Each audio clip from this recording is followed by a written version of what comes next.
የማዕከላዊ ኢትዮጵያ ክልል ኢንዱስትሪ ፓርኮች ልማት ኮርፖሬሽን በክልሉ ዘመናዊ የማምረቻ ሼዶችንና የኢንዱስትሪ መሰረተ ልማቶችን በመገንባት በማስተዳደርና ለባለሀብቶች በማስተላለፍ የኢኮኖሚ እድገትን እያፋጠነ ነው። ኮርፖሬሽኑ ከዚህ ቀደም ያስገነባቸውን ከ140 በላይ ሼዶችን ለአልሚ ባለሀብቶች ያስተላለፈ ሲሆን አሁን ላይም በክልሉ የተለያዩ ዞኖች ያስገነባቸውን ዘመናዊ ሼዶችን ለ7 ካምፓኒዎች ለማስተላለፍ የውል ስምምነት አድርጓል። በውል ስምምነት መርሃ ግብሩ የክልሉ ኢንዱስትሪ ፓርኮች ልማት ኮርፖሬሽን ዋና ስራ አስፈጻሚ አቶ ናትናኤል ሚሊዮን ኮርፖሬሽኑ አምራች ኢንዱስትሪዎችን መሳብ ላይ ትኩረት ከማድረግ ባለፈም ለአልሚ ባለሀብቶች ምቹ የሆነ መሰረተ ልማት ማሟላት ላይ ትኩረት አድርጎ እየሰራ ስለመሆኑ ይናገራሉ።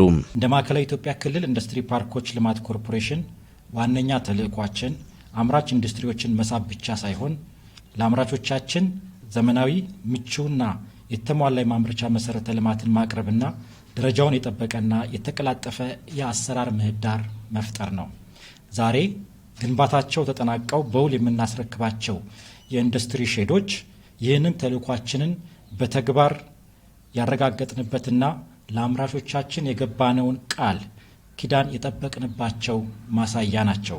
ከ312 ሚሊዮን ብር በላይ ካፒታል ያስመዘገቡት 7ቱ ኢንዱስትሪዎች ከ380 በላይ ለሆኑ ዜጎች ቋሚና ጊዜያዊ የስራ ዕድል ይፈጥራሉ። ከ0.3 ቢሊዮን ብር በላይ ካፒታል ያስመዘገቡ 7 ኢንዱስትሪዎች በሙሉ አቅማቸው ወደ ስራ ሲገቡ ከ384 በላይ ቋሚና ጊዜያዊ የስራ ዕድል እንደሚፈጥሩና በ10 ሺዎች ለሚቆጠሩ አርሶ አደሮች ደግሞ የግብዓትና የገበያ ትስስር የሚፈጥሩ ይሆናል። ካምፓኒዎቹ የተሰማሩባቸው ዘርፎች የክልላችንን ኢኮኖሚያዊ ፍላጎትና እምቅ አቅም በትክክል ያገናዘቡ በመሆናቸው ስምምነቱን የበለጠ ልዩ ያደርገዋል።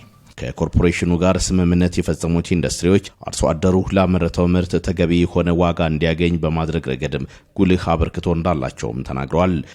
በዛሬው የውል ስምምነት ስነስርዓት ሂደት በአግሮ ፕሮሰሲንግ ዘርፍ የተሰማሩ የዝንጅብልና የቡና ማቀናበሪያ ፋብሪካዎችም ይገኙበታል። እነዚህ ተላልፈው የሚሰጡት ሼዶች በተለይም ከአግሮ ኢንዱስትሪ ጋር በተያያዙ ምርቶች ላይ ትኩረት ማድረጋቸው ከአካባቢው አርሶ አደሮች ጋር ቀጥተኛ የገበያ ትስስር ይፈጥራል። ይህም አርሶ አደሩ የግብርና ምርት ተገቢውን ዋጋና ገበያ እንዲያገኝ በማድረግ የክልሉና የአካባቢውን ኢኮኖሚ በእጅጉ ያነቃቀዋል። በተጨማሪም የክልላችንን የተፈጥሮ ጸጋዎች እሴት በመጨመር ለውጭ ገበያ ለማቅረብና የውጭ ምንዛሪ ለማስገኘት ትልቅ ሚና ይጫወታሉ የሚል ጽኑ እምነት አለኝ። ሌሎችም እንደ ጋርመንት፣ ስፖንጅና የሚስማር ማምረቻዎች ያሉ ዘርፎች በከፍተኛ ሁኔታ የስራ ዕድል የሚፈጥሩ የሀገር ውስጥ ገበያን የሚያረጋጉና የገቢ ምርቶችን በሀገር ውስጥ ምርት ለመተካት የሚደረገውን ጥረት በእጅጉ የሚያጠናክሩ ናቸው። ኮርፖሬሽኑ ለኢንዱስትሪዎች የስራ ስኬት አስፈላጊውን ሁሉ ድጋፍ እንደሚያደርግም ዋና ስራ አስፈጻሚ አረጋግጠዋል። ኮርፖሬሽናችን ቁልፍ በማስረከብና ሼዶችን በማከራየት ብቻ ተግባሩን አያጠናቅቅም። ወደ ስራ በሚገባበት ሂደት በሚያጋጥሙ ማንኛውም አስተዳደራዊ፣ መሰረተ ልማታዊ ወይም አገልግሎት ነክ ጉዳዮች ላይ ከጎናችሁ በመቆም ፈጣንና የተቀላጠፈ አገልግሎት ለመስጠት ሙሉ ዝግጅት እንዳለን አረጋግጥላችኋለሁ።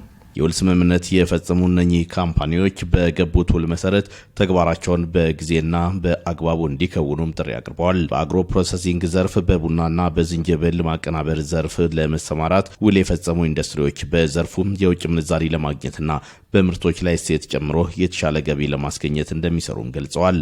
እኛ የምንሰራው ዝንጅብል ላይ ነው። ሱዳስ ጂንጀር ፕሮሰሲንግ ይባላል። ይሄ ምንድነው የሚሰራው? ከአካባቢው ማህበረሰብ የተሻሉ ምርቶችን የተሻሉ ዝንጅብል ዝርያዎችን ለይተን በዓለም አቀፍ ደረጃ ይታወቃል የኢትዮጵያ ዝንጅብል። ይህን ዝንጅብል ለውጭ ሀገር ገበያ ብሎም ለሀገር ውስጥ ለምሳሌ ዝንጅብል የሚታወቀው ለሻይና ለእንትን ብቻ ነበር። አሁን ግን ብዙ ጥቅሞች አሉት። ዝንጅብል ለመድኃኒትነት ይሆናል። እንደገና ደግሞ ጁስ መሆን ይችላል። በርገር፣ ፒዛ የመሳሰሉት ነገሮች ከኦርጋኒክ የሆኑ ፕሮዳክቶች ጋር ማቅረብ ይቻላልና ይሄንን ለማድረግ እኛ ቅድመ ዝግጅት አድርገን በውጭ ሀገር ጭምር ጥናት አድርገን ፊዚብል ስታዲውን ሰርተን ለሀገራችን ለእኛ ለድርጅታችን በጣም ትርፋማ ይሆናል ብለን አስበን በዚህ ዘርፍ ነው ስራ የጀመርነው። ከዚህ በፊት ቡና በማቅረብ በመላኩ ላይ ነው የተሰማራሁት። ያው እንደሚታወቀው ጥሬ ቡና ነው ከሀገር ወደ ውጭ ሀገር የምንልከው።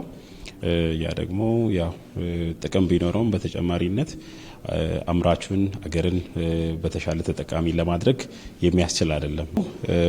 የማዕከላዊ ኢትዮጵያ ክልል ኢንዱስትሪ ፓርኮች ኮርፖሬሽን ያዘጋጃቸው ለዚህ ስራ የሚሆኑ ሼዶችን በመቀበል ለዚህ ስራ የሚሆኑ ማሽነሪዎችን በማስገባት እዚሁ እሴት ጨምረን ወደ ውጭም ለሀገር ውስጥም ለማቅረብ ተዘጋጅተናል። ይሄ ደግሞ ለስራችን በጣም ትልቅ አስተዋጽኦ ያለው ነው። ምክንያቱም ኢንዱስትሪያል ሼዶቹ ያው በደንብ ለዚህ ስራ በሚሆን ደረጃ የተዘጋጁ ሼዶች ናቸው።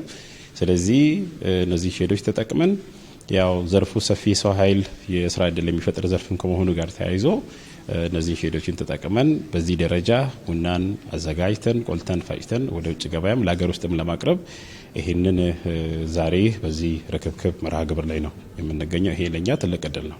ያው ትልቁ ዓላማችንም የአካባቢ ማህበረሰብ ብሎም ገበሬ ታች አምራች ማህበረሰቡን ተጠቃሚ ማድረግ ነው። እነሱን እየጠቀም እኛን ተጠቃሚ ለማድረግ ነው።